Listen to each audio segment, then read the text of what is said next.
Hello dear students. Let's learn one more example of recursive function. In this example, we will learn how to build a recursive function to find binary equivalent of decimal number.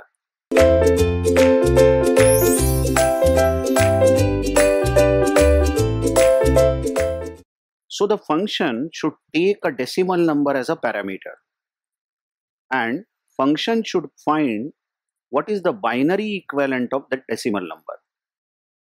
As an example, here the function written is dec to bin, decimal to binary, and n is the parameter. Now the n that we are going to pass is a decimal number. For instance, suppose we pass this n as 10, which is a decimal number, then the output generated by this recursive function, just check, this is a recursive function because there is a recursive call over here. Dec to bin calls itself, isn't it? Then the output printed by this function should be 1010. As you all know, that binary equivalent of 10 is 1010. Now, although I am sure that you know how do you convert a decimal number to binary, but just bear with me. I'm going to make a small explanation of how to convert a decimal to binary. The explanation to convert decimal to binary has been done here so that we know how the program works or the recursive function works. Okay, let's take a decimal number such as 11. Now I'll write this as 11 base 10 because decimal numbers have radix 10, and we want to know what is binary equivalent. So the binary number will be having base 2 because in binary there are only two digits, 0 and 1, as you all know. Procedure of converting 11 to a binary number is we will divide this 11, the decimal number, with 2. We will divide 11 with 2, not with 3 or 4 or any other number, because base 10 has to be converted into base 2. And what we do is, now here we go, if we go with the description of the program, this is the number n is 11, and we want to convert this into binary. So we divide n with 2. Please try to understand, we divide n with 2, n is the given number. So if we keep consistent with what we have here in the function, you can see n is the number, isn't it? Just check, n is the number, that is 11. And what we are doing is, we are dividing n with 2, check this, n by 2. But when we divide n with 2, we are going to get a quotient and a remainder, isn't it? So we'll say 2 into 5 is 10, but the remainder is 1. So we keep aside the remainder. Now this remainder, we are calling it as r in our code. After dividing n with 2, we'll get some quotient, correct? 5, 2 5s are 10, and remainder is 1. So going back to our function, you can check that this line records the remainder. Remainder is n% 2. Okay? Now, once we have got this quotient, we will call this as n now. So n is no more 11. N was 11, but the quotient that we have got, correct? We are calling it as n, and we again divide this new value of n with 2. So 2 into 2 is 4, and remainder is 1. Now check, the new remainder that we have got is 1. And we have got a quotient 2. Now we call this quotient as n, and we further divide this new quotient with 2. We have 2 into 1 is 2, and the remainder is 0. So we got the new remainder. Okay?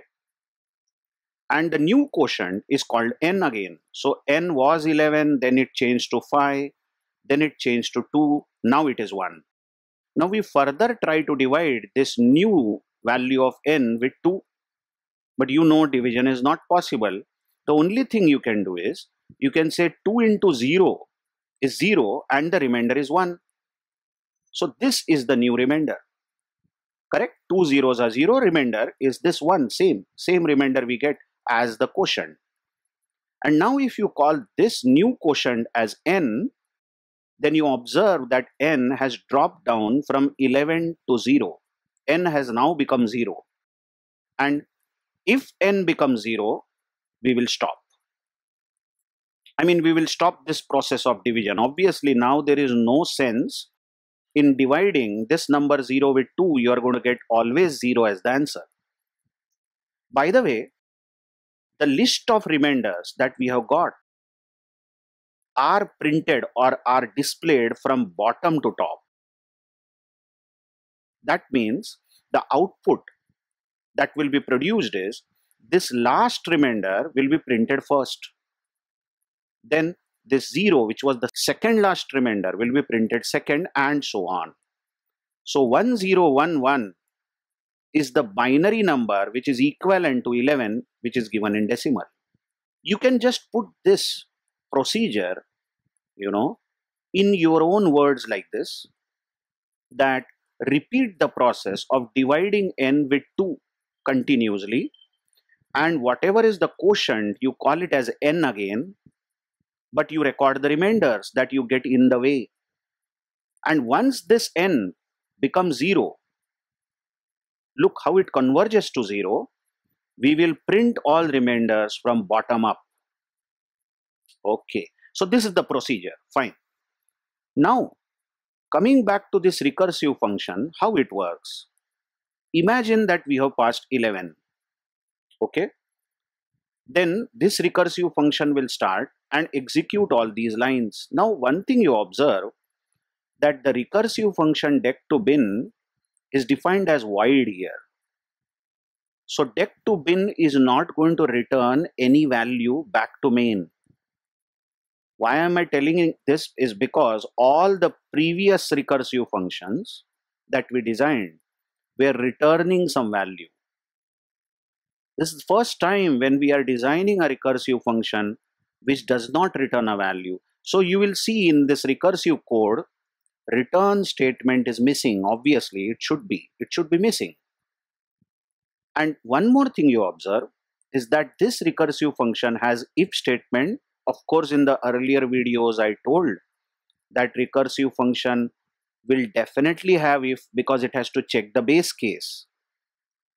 But in all the previous recursive functions, we had else associated with if. But in this example, we have written if, but else is not there. As you all know, else is optional. Every if need not have else. Now, the best way, according to me, to learn this recursive function is to write it on paper and run it for n equal to 11. It may be boring initially to do all this hard work, but it pays really. So what I will do is, I will do the hard work of writing dec to bin. I'll write db in short, and you know that it has a parameter int n. Okay. Now there is a variable r declared. Now check that this is a local variable of dec to bin. And then there is a if statement. If n is greater than 0, then evaluate r. R is evaluated as remainder after dividing n with 2. And then there is printf. Just check, there is printf %dr. But just observe very carefully, we calculate the remainder and we print it. But before we print, we make a recursive call to the same function dec to bin with the parameter n by 2. This is the trick. Here ends the if statement and here ends the function. Now let's run this function with n as 11. How it runs? When n is 11, this local variable r will be declared, and the program or the function will check, is 11 greater than 0? Yes. So all the 3 lines written in the if will run. How about this line? How will this run? How will this line run? R is 11% 2, correct? So R will be 1. Check that the local variable of this function which is running has evaluated R as 1. But then after this line, there is a recursive call. Just check. db is calling itself. So in our sense, we can say that this DB has been called recursively again, and it has parameter int n, correct? But what is this n past now? Previously n was 11, but now notice DB is calling itself with the parameter n by 2. N by 2 here means 11 by 2, and 11 by 2 is 5, not 5.5. Remember, we are talking about integer division. So now the parameter n is 5. I hope you are going consistent with our explanation. When n was 11 first time, now n is 5. Observe this. So what do you do in this function? This function, as usual, runs by declaring its own local variable r. So again a variable r is declared, but local for this function which is currently running. It will then check, is the current value of n, which is 5, is it greater than 0? Yes, it is true. So all the lines written in the if should run. And the first line is compute r is equal to n% 2. Now observe, here r will be 5% 2, 5% 2 is 1. And then there is a statement, dec to bin. Call dec to bin again with n by 2, isn't it? So the current function calls itself with parameter 5 by 2. I hope you are understanding. So if this function has to run again, we have void dec to bin int n. But this time n is 5 by 2, which is 2. Again check, n was 5, but now n has become 2. Okay. Now this function will then declare its own local variable r, and then it will check, is n greater than 0? That is 2 greater than 0, which is true. So it will compute r as n% 2. In this sense, r will be 0, 2% 2 is 0. And then there is a recursive call, db n by 2. Yes. So all these lines should run written in the if, but there is a recursive call here. So from this point, the function is called itself again. So what's the new function which is now running? Let's check. We have again void db dec to bin, okay, int n. And what is the parameter passed? Just check here. What is the parameter passed here? 2 by 2, because n is 2 now. 2 by 2 is 1, so n is 1 here. Now if you literally run this function, again r is declared. Then the function will check, is n, which is 1, greater than 0, which is true, isn't it? So all the lines written in the if must run, and the first line is r is computed as n% 2. N% 2 means 1% 2, and this makes r as 1. But then there is a recursive call, dec to bin n by 2.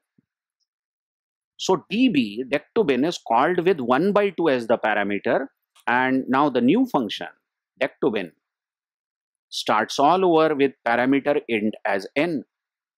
But what is this n now? Remember, this call is dec to bin 1 by 2. 1 by 2 is 0, not 0.5. Remember, we are talking about integer division. So n over here is 0. Okay, enough is enough. You see, we have reached this. N has become 0, so time to break the recursion, isn't it? Let's see what this db does. It declares r, it starts declaring r, and then it says, let me check is n is greater than 0, but 0 greater than 0 is false. What that means is none of the lines written in the if should run. So these lines don't run, and the next line runs, but the next line is end of function. So ultimately what happens when db is called with n as 0, nothing happens but the function ends, because the if is false, and ultimately the control will jump out of if, and the next line is of course end of the function. Yes. So I repeat, when dec to bin is called with the parameter n as 0, it simply ends. Now if this dec to bin ends, this has finished now. This has finished. obviously you know from the fundamentals of function that if a function ends, the control will go back to the calling function. And the calling function was this which I am taking. But where will the control come back? Yes, it will come back at the next line here after the recursive call. Because come on, the function will resume its work. It says that, okay, now I am resuming from the next line from where I left out last time. And what is this next line in the if? Remember, this is printf. %d r. We are printing the remainder. Hello, which remainder is getting printed first? Which remainder is getting printed first? The last one generated, you observe. Actually, the first remainder generated in this entire series was this one, then 0, and then 1. And what we are doing is we are printing the last remainder first. So the output till now will be 1. Agreed, everyone? And now this print also has finished. And this function says, okay, I resumed with print, and now this is the end of my if statement, and now nothing is pending in my code because I have reached the end of the function, so even I am ending. So when this function will finish, what happens is the control will go back to the calling function, isn't it? And this which I am ticking is the calling function, and obviously it will resume from the next line from where it left out, which is printf %dr. Just check which remainder are we printing second. The second last remainder we are printing second. So the output till now will be 1 followed by 0. 1 followed by 0. And now the function which I just now resumed says that I have finished with the if, all the statements in the if, and that's it, my code is over and I am now ending. Obviously, the calling function resumes, and now there is no more explanation needed, I suppose. Calling function will resume from the next line after recursive call, which has printf %d r. So we are printing this r, which is 1. So the output till now is 1, 0, 1. And now after this print, the if statement is over, so the function ends. If this function also ends, which I am striking out here, the calling function resumes with print, and it prints its r, which it had preserved as its local variable. So 1 is the output now printed, okay, 1. And now after printing the remainder, this function says I have finished with the if and I have finished with the function. So even this function db will end. And obviously main will resume because main had called this deck to bin passing the parameter n. Well, I know that the screen has become too messy, too shabby, but this is the best way when you are initially learning about recursion to have patience and write each and every statement of the function and see how the chain breaks of the recursive calls and how the previous functions resume doing their work. I hope you have understood this entire code written over here, because this is what we have executed numerous times. There is nothing extraordinary in main. Obviously main has a number a, and we ask the user to input some decimal number a. For instance, if user enters 11, then we are calling deck to bin 11, and this deck to bin 11 is going to print 1101 on the screen. That's it. This is how you convert a decimal number to binary number. Thank you very much.